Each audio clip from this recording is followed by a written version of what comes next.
पती पत्नीचा वाद, एसपी कार्यालयात नातेवाईकांची फ्रीस्टाईल हाणामारी, दोन्ही कुटुंबांची परस्परांविरुद्ध तक्रार।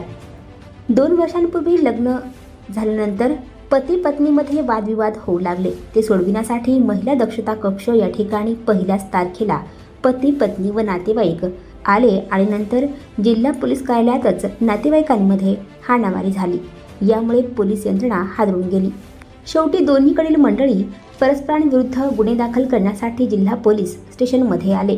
सूत्रांकडून मिळालेल्या अधिक माहितीनुसार जळगाव शहरातील डीमार्ट येथे एका विवाहिता राहत असून तिचा विवाह चाळीसगाव येथील एका व्यक्तीशी 2 वर्षापूर्वी झाला होता। पती पत्नीमध्ये 2 वर्षांमध्ये वादविवाद होऊ लागल्याने हा वाद विकोपाला गेला। यांच्या समझोता घडविण्यासाठी महिला दक्षता या ठिकाणी अर्ज करण्यात आला होता। पहिल्याच तारखेला दुपारी 2 ते 2:30 वाजण्याच्या सुमारास दोन्हीकडील मंडळी समोरासमोर आले आणि नंतर एकमेकांना शिवीगाळ व मारहाणीपर्यंत मजल गेली। यामुळे काही काळ वातावरण तंग झाले होते। एकमेकांवर हल्ले होऊ लागल्याने पळापळ झाली।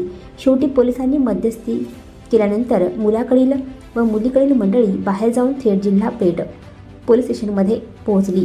जिल्हा पोलीस स्टेशनशी संपर्क साधला असता पती पत्नीकडील मंडळी पोलीस स्टेशनला जाऊन परस्परांविरुद्ध तक्रार दिली आहे।